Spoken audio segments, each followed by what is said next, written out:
Fala pessoal, tudo massa? Bom, hoje eu quero trazer um questionamento para você que é integrador, que eu garanto, eu não vou falar 100%, mas 99,9% dos integradores não sabem desse detalhe.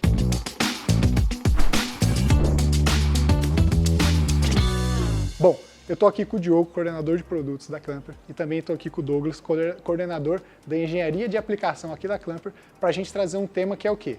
Não existe inversor, pelo menos que a gente conheça, que tenha DPS interno. É ou não é, Douglas? É isso aí.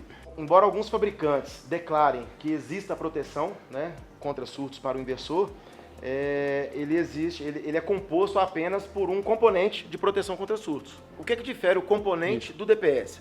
O DPS é o dispositivo de proteção contra surtos. Então, além de proteger contra o surto, que o componente isoladamente protege, né, o DPS ele tem uma série de outros requisitos que são previstos pela norma, da série 61.643. Se for DPS para o lado AC, 11, se for DPS para o lado fotovoltaico, 31. Então, nessa norma, ela define pelo menos 18 ensaios para que o produto seja chamado de DPS, ele tem que cumprir todos esses ensaios. O que o componente separadamente não cumpre. Então, o que a gente tem dentro dos inversores, na verdade, é um varistor, que pode ser um componente de um DPS. Só que o varistor por si só não é um DPS, assim como o Douglas explicou, existe uma série de requisitos que esse dispositivo precisa cumprir para ser um DPS. E Diogo, vamos falar assim, vamos supor uma situação hipotética que existisse de fato um DPS dentro do inversor. Ainda assim, a gente estaria 100% seguro? Claro que não. Porque vamos supor que lá dentro é um DPS. O varistor que está lá, o filtrador, o componente, enfim, que está fazendo a proteção contra o surto, está ali dentro, é um DPS. Certo. Resolvemos o problema? Não. Por quê? Qual que é o problema que eu quero resolver? Eu não quero que entre surto no meu inversor.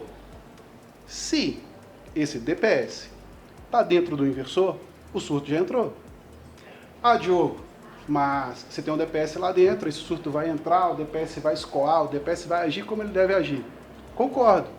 Só que você já gerou o problema dentro do seu inversor. Ali dentro tem uma placa eletrônica, eu tenho circuitos eletrônicos, circuitos integrados, microcontroladores, talvez microprocessadores. E na hora que o surto entrar, o surto é uma onda de alta frequência. Ele vai gerar ondas eletromagnéticas que vão se propagar por essa PCI que está ali dentro. E vai induzir pequenos surtos nesses componentes eletrônicos que são sensíveis. Tão sensíveis que eu não posso encostar com a mão no componente que ele vai queimar. Então imagina um surto lá dentro.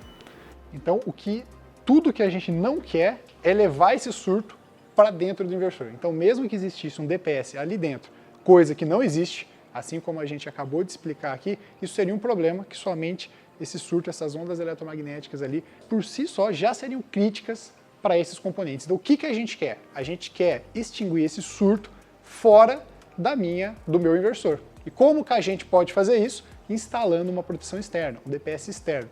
Quantos por cento, mais ou menos, que a gente tem dessa questão da proteção? Então, quando eu tenho um dispositivo externo no meu inversor, já filtra essa sobretensão e talvez possa ter um residual que venha para dentro, que aí sim esse varistor possa atuar. Como que a gente pode lidar com esse caso aí? Nós temos estudos hoje que mostram pra gente que a proteção externa, ela supre 93% do surto. O que eu estou querendo dizer com isso? No momento que tiver um surto no seu sistema fotovoltaico, com a proteção externa, 93% desse surto será escoado pela proteção externa. 7% é o que eu vou ter ali seguindo para o seu inversor. E lá dentro vai ter um componente de proteção contra surtos para escoar isso. Então perceba, Diogo, você continuou chegando alguma coisa dentro do inversor. Sim, mas é algo muito pequeno. Então eu não vou ter agora uma energia suficiente para poder sair danificando os componentes eletrônicos que estão ali dentro. Porque para mais de 90% já foi escoado. Eu já eliminei para mais de 90% desse surto do lado de fora.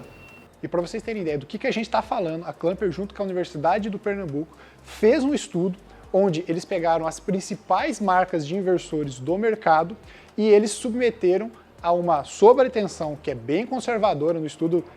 Os meninos aqui podem explicar melhor como que foi feito isso, mas pasmem, alguns inversores já queimou no primeiro pulso. Lembrando, eu estou falando que os inversores que têm o DPS interno, ou seja, o que os fabricantes prometem que você não precisa instalar um DPS externo. No primeiro pulso já queimou e alguns, o melhor caso, eles conseguiram filtrar aí até 7 pulsos. Então, explica um pouco mais para a gente sobre esse estudo. Pois é, Vitor. É um estudo conduzido pela UPE, Universidade de Pernambuco, em parceria com a Clamper, onde foram selecionados, como você disse, alguns modelos de inversores, dentre os modelos mais vendidos do Brasil, né? E foram submetidos a surtos, né, a pulsos de 6 kV, 6 kV, 6 kV, que é o mínimo possível, que é o mínimo possível, né? É o mínimo necessário, né, para o local onde eles estão instalados. Foram aplicados pulsos de classe 3, tá?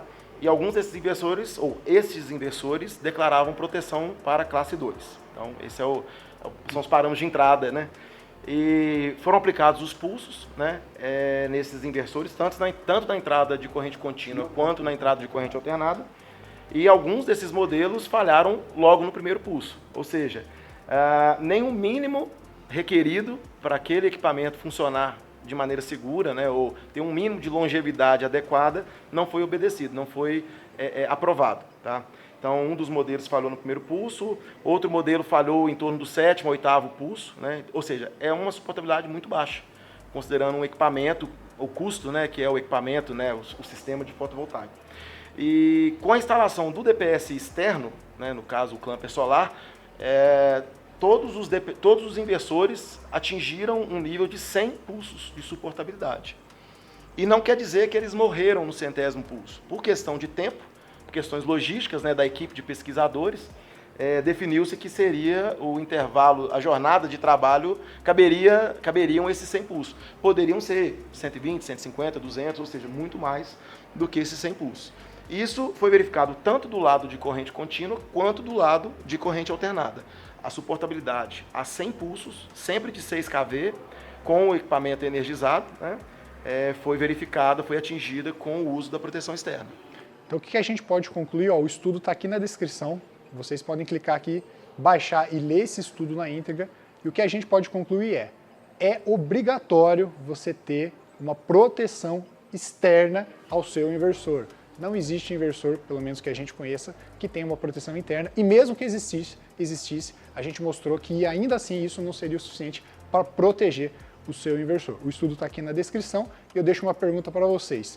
Você já instala uma string box, ou seja, uma proteção externa, e se você não instalava, a partir de agora você vai passar a instalar? Deixa aqui nos comentários que eu quero saber a sua opinião. Valeu, pessoal. Agradeço demais a participação de vocês. Valeu, Vitor. Valeu. Obrigado. Até mais.